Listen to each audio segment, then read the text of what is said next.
Hello everyone, good morning সবাইকে। আরও একটা নতুন সকালের শুভেচ্ছা।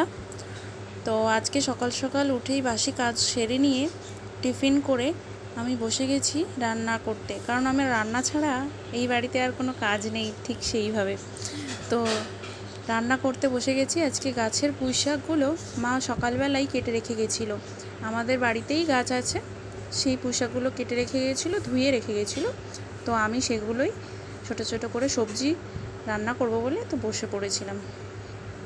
তো তারপরেই আমার র্যাম্বো মশাইকে দেখো রান্না বসিয়ে দিয়ে এদিকে র্যাম্বো মশাইকে আমি একটু আদর করছিলাম।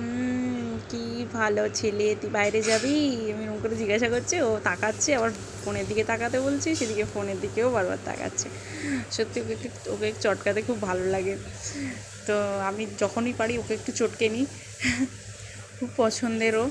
সত্যি আমার ওকে খুব, আমরা সবাই বাড়ির সবাই ওকে খুব ভালোবাসি। দেখো মুখটা, কি ঘুম! ও সকাল সকাল টিফিন খেয়ে মোটামুটি বসে পড়েছে আমার সাথে। তো তারপরেই দেখো আমি রান্না বসিয়ে দিয়েছিলাম, আলু কুমড়ো সবই কাটা ছিল, তরকারি বসিয়ে দিয়েছিলাম। এদিকে সকালবেলা মা রান্না করে গেছিলো সয়াবিন আলুর তরকারি। সয়াবিন আলুটা সকালবেলাই করে গিয়েছিলো, সেটা ছিল। আর এদিকে আমি পুঁই শাক করছিলাম, আর আলু উচ্ছে ভাজা, ওটা তোমাদের সাথে শেয়ার করা হয়নি। আর এদিকে আম সব রেডি আছে, আর তার মধ্যেই মা ব্যবসার জন্য আমের ক্যারেট নিয়ে বসে পড়েছে। একটা ক্যারেট থেকে আরেকটা ক্যারেট করছিল, তো ভাগ ভাগ করে তো রাখতে হয়। যাই হোক, তো যথারীতি খুব ভালো লাগছিল। সত্যি কথা, আমগুলো দেখতে শুধু সুন্দরই না, আমগুলো খেতেও খুব মিষ্টি। তার জন্য মা একটা আম দিয়ে দিয়েছিল, বলল জাগে কেটে খা। তো আমি কাটছিলাম সেটাই ধুয়ে। তো আমটা বেশ মিষ্টিই ছিল, খুব ভালো লাগছিল। তো তোমরা কে কে আম খেতে ভালোবাসো অবশ্যই ভিডিওতে একটা কমেন্ট করে বলে যেও, কারণ সব মানুষই আম খেতে ভালোবাসে, বাট অনেকেই আছে পছন্দ করে না। তো আমি সুন্দর করে আমটা কেটে নিচ্ছিলাম। বাড়িতে বাবা মা আর আমি একমাত্র আম খাই, আর আমার হাজব্যান্ডও খায়, বাট ও ছিল না, আর ভাই আম খায় না। তো মোটামুটি কেটে নিয়েছি আস্তে ঠিক করে।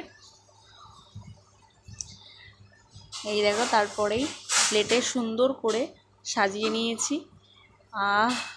দেখেছো, দেখতে মনে হচ্ছে এটা কী আম আমি ঠিক বলতে পারবো না, আর যাই হোক মা সুন্দর করে সাজিয়ে নিচ্ছে। দেখো, একটা ক্যারেট থেকে আরেকটা ক্যারেটে লাইন বাই লাইন সাজিয়ে নিচ্ছে, আমার দেখতে খুব ভালো লাগছিল।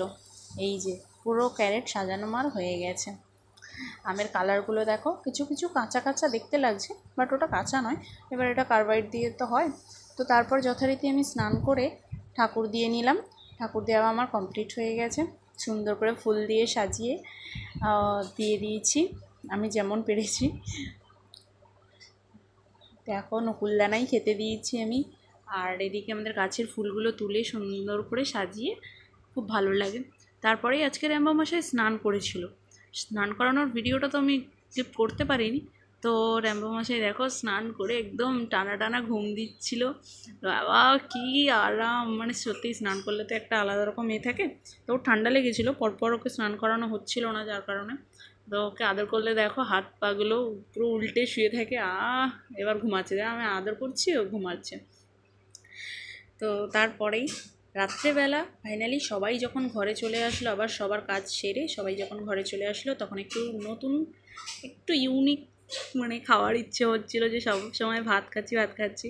তো তারপরেই শসা পেঁয়াজ বাবু কেটে নিচ্ছে। আমি কাটবো বললাম, বললো না আমি কাটবো, চলো ও কেটে নিল। শসা পেঁয়াজগুলো সুন্দর করে কেটে এই যে প্লেটের মধ্যে সাজিয়ে নিয়েছি। তারপরে আমি রেডি করছি, এটা হচ্ছে বিরিয়ানি। রাতে আমাদের আজকে বিরিয়ানি ডিনার করব। তো যাই হোক, মোটামুটি বিরিয়ানিগুলো আমি সুন্দর করে প্যাকেজিং খুলে আমি বার করে নিচ্ছিলাম। প্রচণ্ড গরম ছিল, একদম গরম, ঠান্ডা একদমই হয়নি যে আনতে আনতে ঠান্ডা হয়ে গেছে বা কিছু, একদমই না, প্রচণ্ড গরম ছিল।